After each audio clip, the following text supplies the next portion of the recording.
Assalamualaikum warahmatullahi wabarakatuh.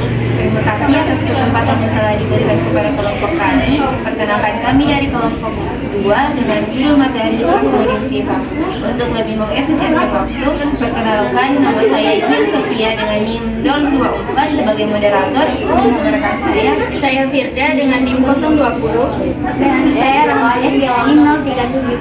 Selamat menyaksikan. Plasmodium vivax. Adapun hospes dan penyakit dari Plasmodium vivax, yang pertama manusia merupakan hospes perantara, nyamuk Anopheles betina sebagai hospes definitifnya, dan penyakit yang ditimbulkan disebut malaria vivax atau malaria tertiana. Untuk materi selanjutnya akan dijelaskan oleh teman saya. Selanjutnya yaitu penyebaran. Plasmodium vivax ditemukan di daerah subtropik juga di daerah dingin Rusia. Di daerah tropik Afrika, terutama di Afrika Barat. Di Indonesia, spesies ini tersebar di seluruh kepulauan dan di daerah endemi mempunyai frekuensi tertinggi di antara spesies yang lain. Selanjutnya yaitu morfologi. Yang pertama, trofozoit muda. Di sini sitoplasma berbentuk cincin berwarna biru dengan inti berwarna merah. Cincin muda hampir sepertiga bagian dari eritrosit. Mulai tampak titik Schaffner berwarna merah. Yang kedua itu tropozoit tua. Di sini sitoplasma tidak teratur atau ameboid. Eritrosit terinfeksi membesar. Inti menjadi besar dan tidak teratur bentuknya. Yang ketiga yaitu skizon muda. Sitoplasma menjadi padat, berwarna biru, dan masih menyatu. Inti membelah membentuk merozoid, pigmen tersebar. Merozoid yang terbentuk 4-8. Titik Schaffner masih tampak di bagian pinggir eritrosit. Yang keempat yaitu skizon tua atau matang. Inti sudah membelah menjadi banyak dan masing-masing inti membentuk sitoplasma. Generasi yang baru dibentuk ini disebut merozoid.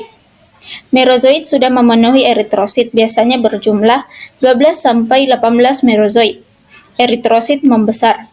Terdapat titik Schaffner di bagian tepi eritrosit. Yang kelima yaitu makrogametosit. Di sini sudah berinti merah dan berada di tepi. Sitoplasma biru dan kasar, inti kecil, padat, biasanya letaknya eksentrik. Pigmen tersebar. Terdapat titik Schaffner di bagian tepi eritrosit. Keenam yaitu mikrogametosit. Berinti merah di tengah, sitoplasma lebih pucat dan kasar berwarna biru, inti besar pucat, pigmen coklat menyebar. Terdapat titik Schaffner di bagian tepi eritrosit. Selanjutnya yaitu siklus hidup. Nyamuk Anopheles betina yang terinfeksi Plasmodium vivax ini, sporozoid dari Plasmodium ini masuk ke lambung nyamuk dan berkembang menjadi ookinet lalu membentuk ookista. Ookista pecah dan melepaskan ribuan sporozoid, kemudian nyamuk memindahkan atau memasukkan sporozoid dari air ludahnya ke sirkulasi darah manusia melalui gigitan nyamuk tersebut. Sporozoid masuk ke hepatosit atau hati dan berkembang menjadi skizon.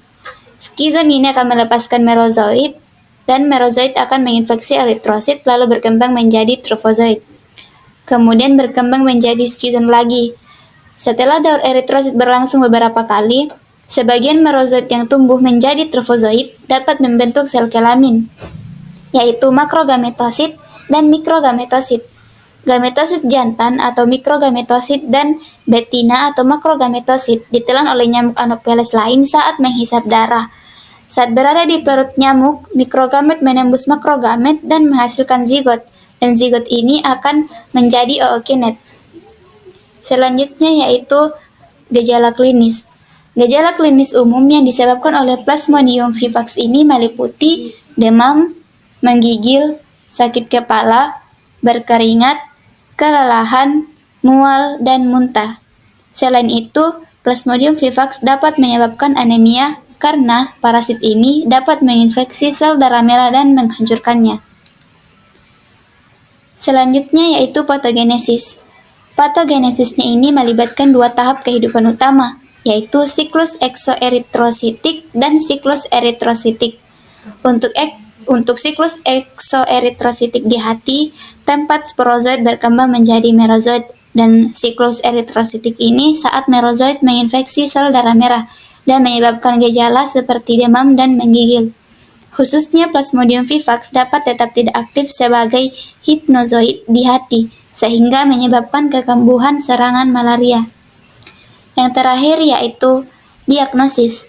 Diagnosis malaria tertiana dapat ditegakkan dengan menemukan parasit dalam sediaan darah dengan pewarnaan gimsa. Saya kembalikan kepada moderator.